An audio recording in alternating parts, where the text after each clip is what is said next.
Hey guys, Chris Bennett here, your blockchain beard guy, here for another episode.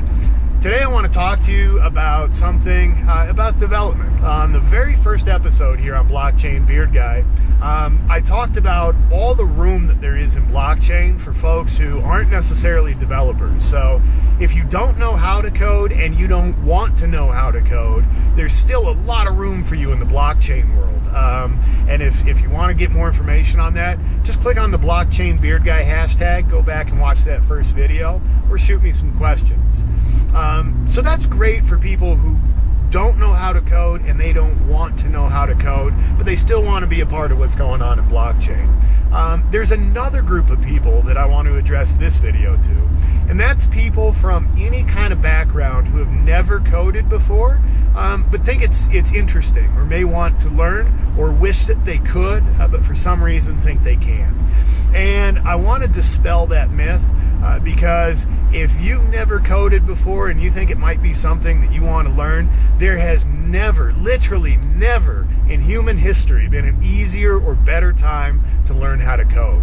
There are so many great resources out there, so many great people that you can reach out to, so many different ways to learn and consume information about how to program. So if you like curling up with a good book, there are plenty of those. If you like reading short articles, there are plenty of those. If you're a visual person and you want to go on YouTube and see what it actually looks like when someone writes the code, there's tons of that.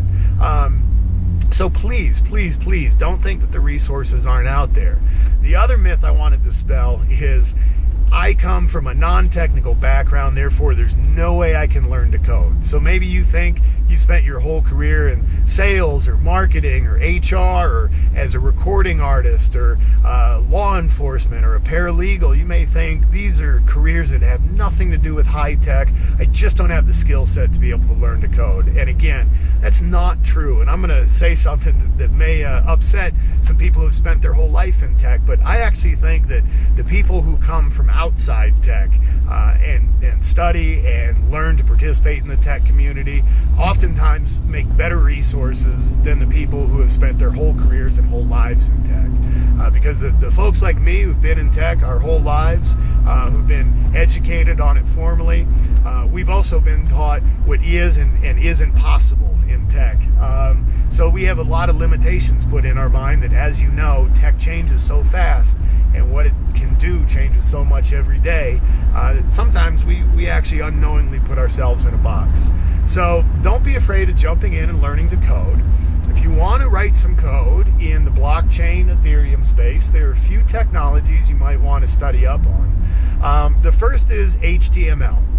And HTML came around when the web first started gaining popularity. It stands for Hypertext Markup Language, and it's just a way to control the content on a page and to control the links on a page and where they point to.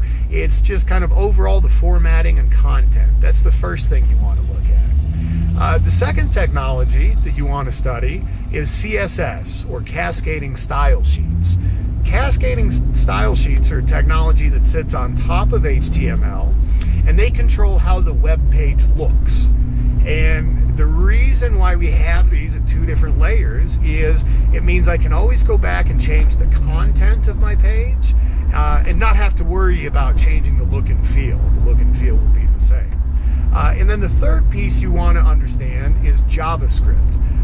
Specifically Node.js, but JavaScript is the language which actually tells your web page how to do something. So we have the content, we have what it looks like, and then finally we have what it does. All three of these technologies put together are called full stack web development. And if you guys want to start learning full stack web development, I'm going to put a link in the description, but the best place you can go is W3C School. This is a great website that introduces you into all these technologies in very, very small bite-sized chunks. Each exercise you go through won't take more than 5 or 10 minutes. You get to play around hands-on, and it'll give you just enough information to then go out, be able to consume articles, instructional materials around any of these technologies, and know what it's talking about. So great resource there. And then the final piece, once you learn full stack development, is going to be to choose what blockchain platform you really want to start developing against. So do you want to develop on Ethereum? Do you want to start scripting on Bitcoin? Do you want to write on the Stellar blockchain? And we'll talk in another episode the difference between some of these platforms. But hopefully you guys got the message that if you've never coded before and you don't want to, that's okay. There's plenty of room in this space doing things other than coding. If you've never coded and you don't know how and you think it's neat and you want to try it, give it a try. Today will be your hardest day. That first day that you start is always the hardest. But every day after that, it's going to get easier. You're going to be amazed how many resources are out there. You're going to be amazed how supportive the community is and how much they want you to succeed.